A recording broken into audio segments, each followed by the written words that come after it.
All right, all week long, we've been talking about this bill, H.R. 1. The House is scheduled to vote on this bill today. Georgia Congressman Jody Hice and Texas Congressman Pete Sessions join us now to break it down.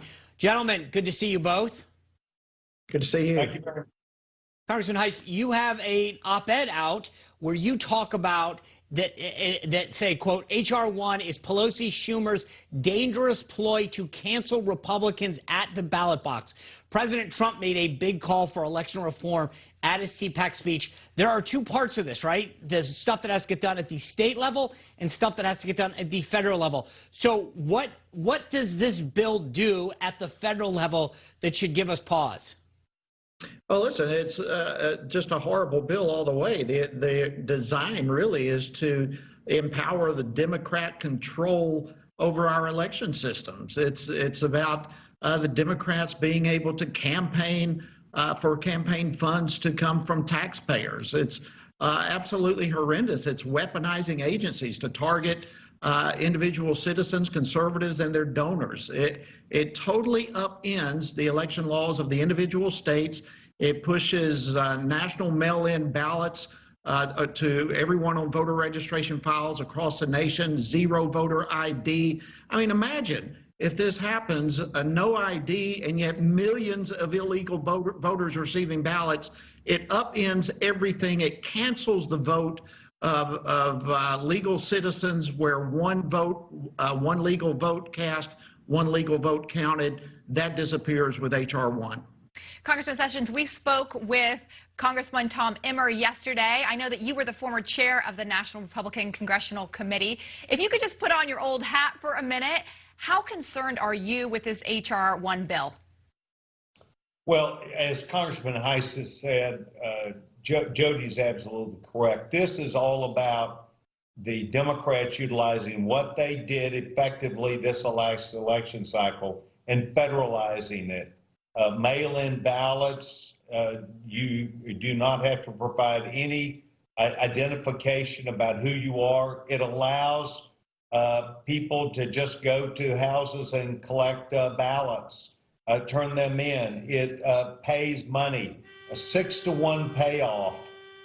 For every dollar you collect, the federal government will give you $6. It takes and makes whatever happens in this last election, it makes it fair federal law to where the federal law will mandate and override state efforts to where they will not be able to do an investigation. They will not be able to hold anyone accountable. It will all be done, as Speaker Pelosi said, to provide them, the Democratic Party, with a permanent majority in every election.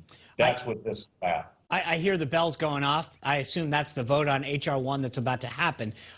Both of you, in different ways, have actually seen the tactics of the left up close. Congressman Hice in Georgia, you saw that during the Senate races. Congressman Sessions, you saw it during your own race last cycle, where these guys do so much stuff on the ground.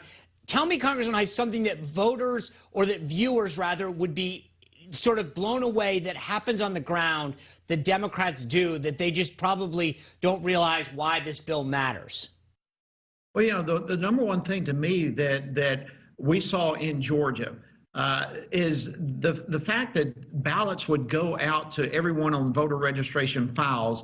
And this bill, H.R. 1, even takes it further, where you have duplicate ballots that are going out from different agencies and databases and so forth. But just imagine, the average state is at least 10% inaccurate on their voter registration files. So you have a state like Georgia, that means some 700,000 people were given the invitation to vote who are illegal voters. What happens when you multiply that across 50 states? We're going to have millions, literally millions of illegal voters who are receiving live ballots. This is unprecedented. Listen, our country was established on the concept that we are a government governed by the consent of the governed.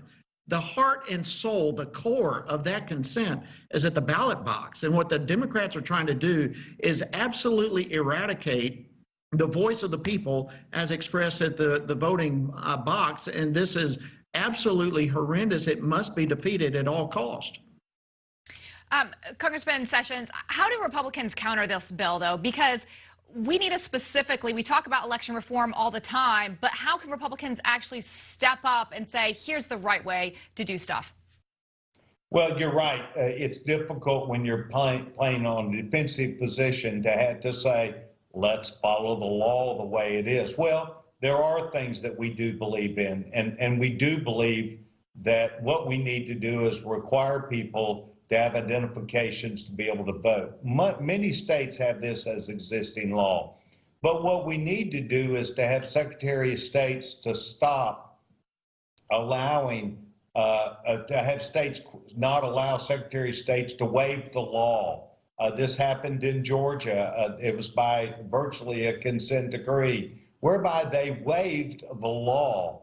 And this is what happens when you allow, for the sake of either COVID or for the sake of someone who might be weak on these issues, to say, let's just blow off what the law is. We need to make sure we do a couple things. Number one, the penalty needs to be higher. It needs to actually be a penalty for people to take it seriously. Secondly, we need to be able to have there be a consent period where after the state or the election officials have rendered their decision, but before they give the authorization to certify the election, that there is an open hearing whereby changes or a challenge might take place, so that we don't find ourselves having to go to law enforcement agencies or to wait till later. This needs to be resolved before certification takes place. Yep. And there has to be that opportunity, or the public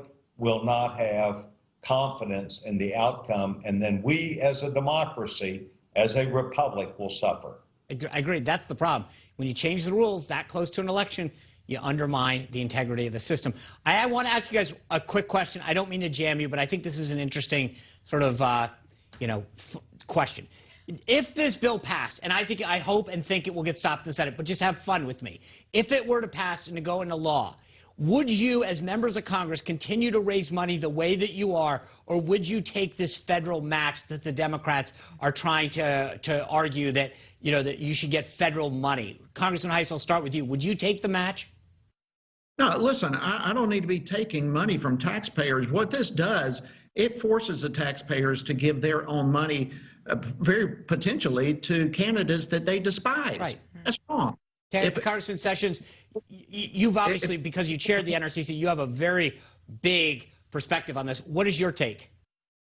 Well, my take would be is that if somebody's going to outraise you 6-1, which is why they made it the amount that they did, hoping we certainly would not find ourselves in a position where we want to take the money.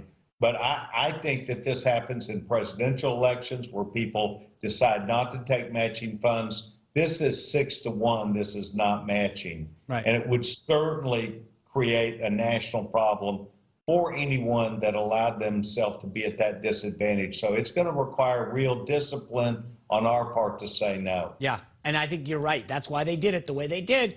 Gentlemen, thank you for coming and shedding more light on a big, big problem that is moving through the House right now.